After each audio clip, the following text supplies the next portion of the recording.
Sa video na to, pag-uusapan natin ang 8 vans na magandang pangnegosyo na maaari mong magamit bilang cargo vans o di kaya naman ay pang-commute para sa mga company shuttles o organized trips. Para sa mga kababayan natin na nagbabalak magtayo ng sariling negosyo, ay maaaring mangailangan kayo ng isang sasakyan na magiging kaantabay ninyo sa inyong tagumpay.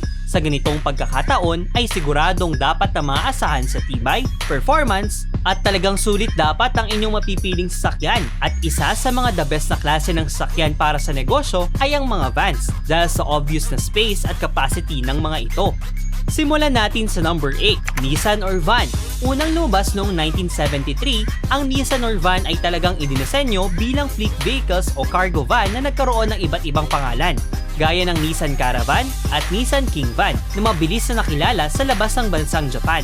Mayroon itong 2.7 at 3-liter diesel engine options na may power na 84 to 105 horsepower at torque na aabot sa 178 to 230 newtons. Kahit na 2.7 liter ang engine nito, ay hindi naman gaano kalakas ang hatak nito kumpara sa mga sasakyang bago sa merkado ngayon na may kaparehong size ng makina.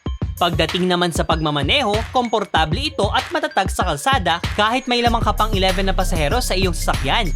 Talong-talo nito ang mga modelong high-ace dahil hindi ito maalog. Isang magandang feature lalo na kung puno kayo o di kaya naman ay kung puro matatanda ang sakay mo. At kung gusto mo naman itong gawing cargo van, siguradong marami kang mailalagay dito dahil sa maluwag na cargo space nito na aabot sa habang 2.8 meters, lapad na 1.5 meters at taas na 1.3 meters. Ang Nissan Orvan ay maaari mong mabili sa presyong magsisimula sa 1.2 million pesos hanggang 1.9 million pesos. Number 7, Toyota Hiace. Ito ay isang light commercial van na ginawa ng Toyota para sa kanilang market sa Australia at Asia. Unang lumabas ito noong 1967. Nagkaroon na ito ng 6 na generations at iba't ibang body modifications dahil minsan na din itong naging isang minivan, panel van, crew van, taxi at ambulansya. Sa Pilipinas naman ay isa ito sa mga paboritong pangsundo sa airport para sa ating mga kababayang OFWs. Mayroon itong variations na 2.8 to 3-liter diesel engine, commuter, cargo at luxury variant para siguradong pasok sa requirements mo. Mapa-luxury rent-a-car para sa mga negosyante, standard commuter van para sa mga organized group trips, o di kaya naman ay pang-cargo na magagamit mo sa iyong delivery business. Kasyang-kasya ang 10 hanggang 12 na pasahero dito. At kung panghakutan naman ang trip mo, ay pasok na pasok ito dahil sa dimensions ito na aabot sa 5.2 meters at lapad at taas sa 1.9 meters. Ang Toyota Hiace ay maaring mapa sa iyo sa presyo nga abot sa 1.1 million to 2.9 million pesos. Number 6, Hyundai Starex. Ito ay nilabas ng Hyundai noong 1997 na nagkaroon ng iba't ibang pangalan sa iba't ibang bansa gaya ng Hyundai H1, Hyundai H200, Hyundai iLoad, Hyundai iMax, Hyundai i800 at Hyundai H1 Travel at Cargo. Naging popular din ito sa Pilipinas noong early 2000. Pero marami din ang nagrereklamo dito dahil sa katagalan umano ay maaaring kumakalampag dito at dinig na dinig ang ingay sa palibot nito. Pero sa tingin ko ay tsempuhan lang din ng mga ganitong pagkakataon dahil marami na din naman ako nasakyan ng Hyundai Starex. At bagamat mga older versions ay maayos pa naman ang takbo at tahimik pa din ang mga ito. Ito ay may 10 to 12 seating capacity na may makina na 2.5 liter diesel engine, 4-cylinder, 16-valve at may power na aabot sa 168 horsepower. Komportable din ang mga magiging riding experience mo dito, lalo na para sa mga matatanda, kaya sulit na sulit ito kung balak mo itong gawing commuter van para sa mga organized trips. Salamat na din sa magandang insulation nito, kaya hindi mo mararamdaman ang init ng makina nito. Para naman sa dimensions nito, kung gusto mo itong gawing panghakot, ay malulula ka sa sukat dito na aabot sa haba na 5.1 meters at taas at lapad na aabot sa 1.9 meters. At ito ay maaari mong mabili sa presyo ng 1.2 million to 2.9 million pesos. Number 5, Kia 2500. Ito ay kilala din sa tawag na Kia Bongo, Kia K-Series at Kia Vesta na unang nilabas noong 1980 at mabilis na tinangkilik ng masa dahil sa disenyo nitong cab-over pickup or van. Sa sobrang benta nito sa masa ay umabot na ito sa 4 na henerasyon na bumenta din hindi lang sa Asia, kundi pati sa South America at Europe. Sa panahon ngayon ay kadalasan itong makikita bilang mga service o commuter vans na parang passenger jeep ang arrangement ng upuan. Pero di hamak to komportable ito dahil sa AC features nito, kaya siguradong hindi tutulo ang pawis mo kahit mahaba pa ang biyahe mo. Available ito sa 4x2 at 4x4 driving options na may makina na 2.5 liter diesel engine at power na aabot sa 130 horsepower. Isa din ito sa mga sulit na cargo vans dahil sa disenyo nito, lalo na kung itatabi mo ang mga upuan nito.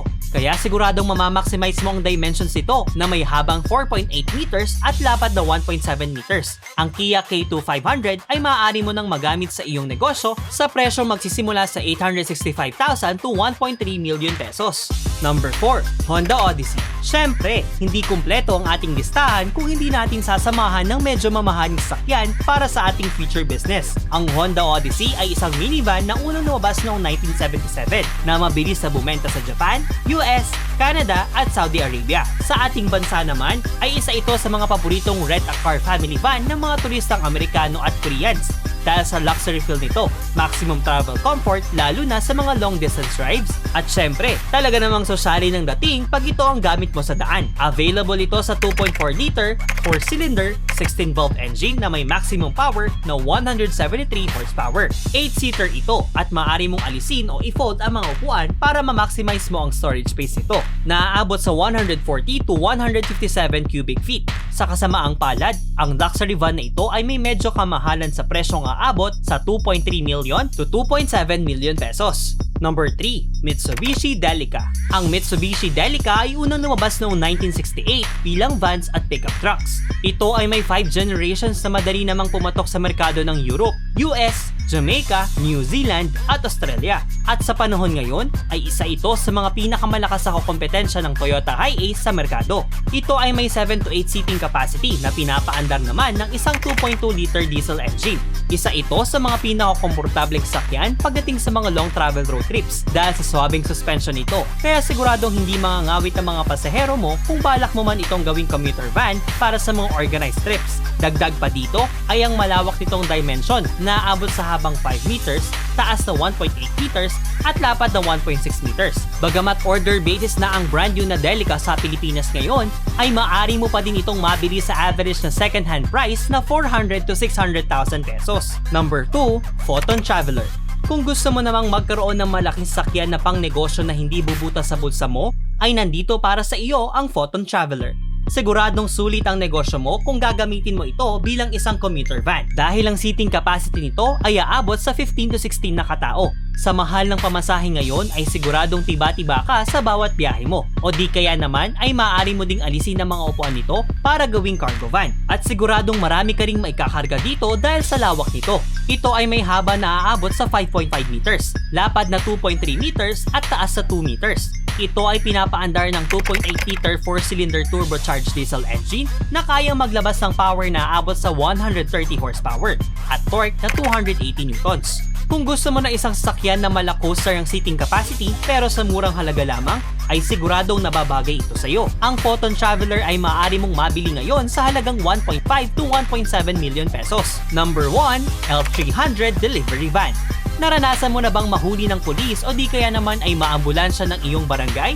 Kung oo ay siguradong nakasakay ka na sa sikat na L300 van. Ito ay gawa ng Mitsubishi na unang lumabas sa lineup ng Mitsubishi Delica, ang isa sa mga sikat nilang commuter van na nabanggit natin kanina. Unang pumatok ang second generation ng Delica lineup nila na ito noong 1979, lalo na nang namayapag ito sa Asian market nang gamitin nila ito bilang service police cars at ambulansya. Di nagtagal ay naging common car na rin ito bilang shuttle service sa mga malalaking kumpanya para sa kanilang mga empleyado.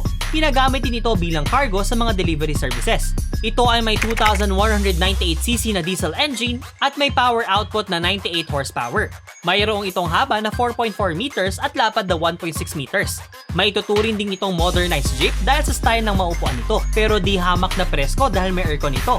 Ang L300 van ay nangunguna sa ating listahan sa presyo na aabot sa 800,000 to 1 million pesos. Mag-like at subscribe na for more contents na katulad nito. Meron din kaming mga products at merch. Yung links nasa description. Salamat sa panonood!